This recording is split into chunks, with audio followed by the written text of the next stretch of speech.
રાજકોટ અને ગોંડલ સૌરાષ્ટ્રમાં આ બે સાયબર ફ્રોડના સૌથી મોટા સેન્ટર તરીકે ઉભરી રહ્યા છે। એજન્સીની નજરથી બચવા આરોપીઓએ એપીએમસીની પેઢીઓના કરંટ એકાઉન્ટનો ઉપયોગ કરી 400 કરોડની હેરાફેરી કરી। લાખોનું કમિશન મેળવનારા 6 ગઠિયા સકંજામાં આવી ગયા છે, જ્યારે મુખ્ય આરોપી સહિત 4 શખ્સ હજી પણ ફરાર છે।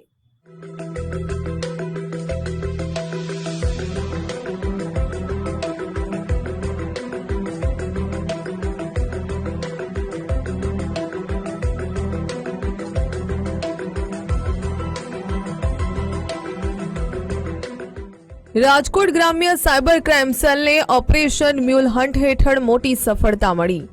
સૌરાષ્ટ્રના સૌથી મોટા ગોંડલ માર્કેટિંગ યાર્ડમાં જ્યોત ટ્રેડિંગના સંચાલક જય નાથપરાના વિવિધ કરંટ એકાઉન્ટમાં 1.5 વર્ષમાં 195 કરોડના ટ્રાન્ઝેક્શન થયા।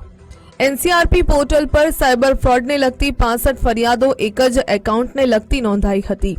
આ માહિતીના આધારે વિસ્તૃત તપાસ કરતા અંદાજે 380 કરોડના વ્યવહારો થયાનું ખુલ્યું।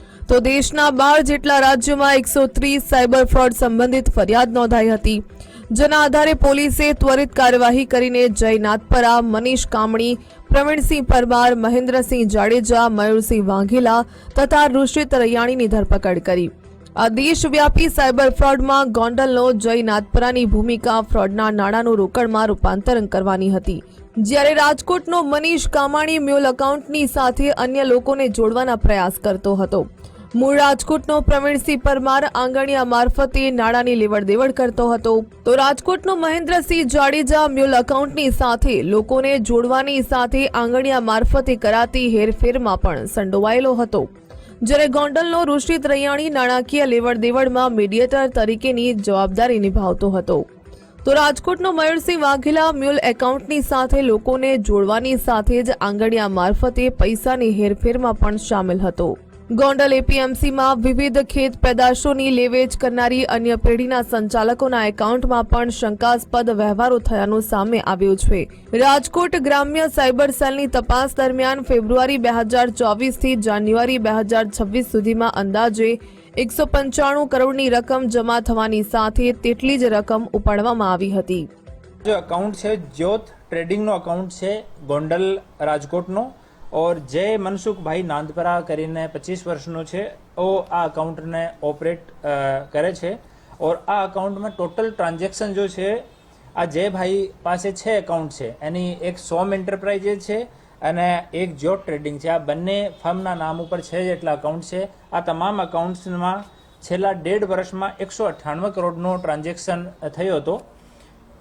પછી બીજા અને તપાસ કરતા આનો એક બીજો ઓર સહ આરોપી તરીકે મનીષ છગનભાઈ કામાણી છે, એના પણ એવા જ અકાઉન્ટ છે જેમાં ટોટલ 150 કરોડના ટ્રાન્ઝેક્શન મળ્યા। ત્રીજો પ્રવીણસિંહ ભૂપતભાઈ પરમાર, એના અકાઉન્ટમાં 33 કરોડ રૂપિયા જેટલા ટ્રાન્ઝેક્શન મળ્યા। એ 3 અકાઉન્ટ હોલ્ડર્સ છે, એ લોકો જો સાયબર ફ્રોડનો અમાઉન્ટ છે એને પોતાના અકાઉન્ટમાં લેતા અને અહીંયાથી એને કેસ વિથડ્રો કરીને 1 લાખ રૂપિયા ઉપર અને 200 થી 400 રૂપિયા કમિશન લેવાની એ વાત કબૂલ કરી છે ને। રાજકોટ પોલીસની પૂછપરછમાં જય નાથપરાએ જ્યોત ટ્રેડિંગ અને સોમ એન્ટરપ્રાઇઝની પેઢી હોવાનું કબૂલ્યું, જેમાં 6 કરંટ એકાઉન્ટ ખોલી એપીએમસીની સાથે લિંક કરાવતા એજન્સીઓની નજરથી બચી ગયો હતો। જય નાથપરા બેંક લોન અને ધંધાની મંદીને કારણે મિત્ર મનીષ કામાણીએ બતાવેલા ખોટા માર્ગે આગળ વધ્યો। 1 લાખ રૂપિયાની હેરાફેરી પેટે અંદાજે 200 રૂપિયાનું કમિશન વચેટિયાઓને મળતું હતું। સાયબર ઠગાઈના રૂપિયાની હેરાફેરીના કૌભાંડમાં મુખ્ય આરોપી હૈદરાબાદનો આદિલ ઉદ્દીન હોવાનું ખુલ્યું છે, જ્યારે હર્ષિલ શાહ, ભરતસિંહ પરમાર અને લાલા ઉર્ફે યાજ્ઞિક ઝાલાવડિયા નામના ફરાર આરોપીઓની પોલીસે વધુ શોધખોળ હાથ ધરી છે। અકાઉન્ટ્સ એ લોકો આપણા રાજકોટમાં જ ખોલતા હતા, અન્ય રાજ્યોથી અહીંયા પૈસો આવતો હતો, આ અકાઉન્ટ થ્રુ એ પૈસાને રોટેટ કરતા હતા, અહીંયા કેસ વિથડ્રોલ થતો હતો અને પછી અહીંયાથી આંગડિયાથી કે બીજા અકાઉન્ટ તરફ મારફતે એ ભારતના અન્ય શહેરોમાં મોકલતા હતા। આમાં જેટલા સ્ટેક હોલ્ડર્સ છે આ તમામ સ્ટેક હોલ્ડર્સના ઓફિસેસમાંથી અમે માહિતી લેવાની ચાલુ છે અને વેરીફાઈ કરવાનું ચાલુ છે। આમાં કોઈ પણ જગ્યા કોઈ પણ માણસની સંડોવણી રહેશે તો એના વિરુદ્ધમાં કાયદાકીય કાર્યવાહી કરવામાં આવશે। જય નાથપરાએ અંદાજે 10 લાખનું કમિશન અત્યાર સુધીમાં મેળવ્યું હતું। ઋષિત રૈયાણી દ્વારા હર્ષિલ શાહનો સંપર્ક કરાવી સાયબર ફ્રોડના નાણાં બેંક એકાઉન્ટમાં મેળવી રોકડમાં કન્વર્ટ કરવાનું કામકાજ સોંપાયું હતું. આ કેસમાં અત્યાર સુધીમાં 15 કરોડની રકમ અંગે સાયબર ક્રાઇમમાં ફરિયાદ દાખલ થઈ છે, જેથી તમામ આરોપીઓને લાખો રૂપિયાનું કમિશન ચૂકવાયું હોવાની આશંકા છે. રાજકોટ ગ્રામ્ય સાયબર સેલ દ્વારા ફરાર આરોપીઓની શોધખોળ તેજ કરવામાં આવી છે.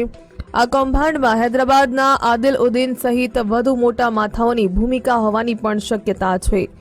ગૌતમ ભેડા, ગુજરાત ફર્સ્ટ, રાજકોટ.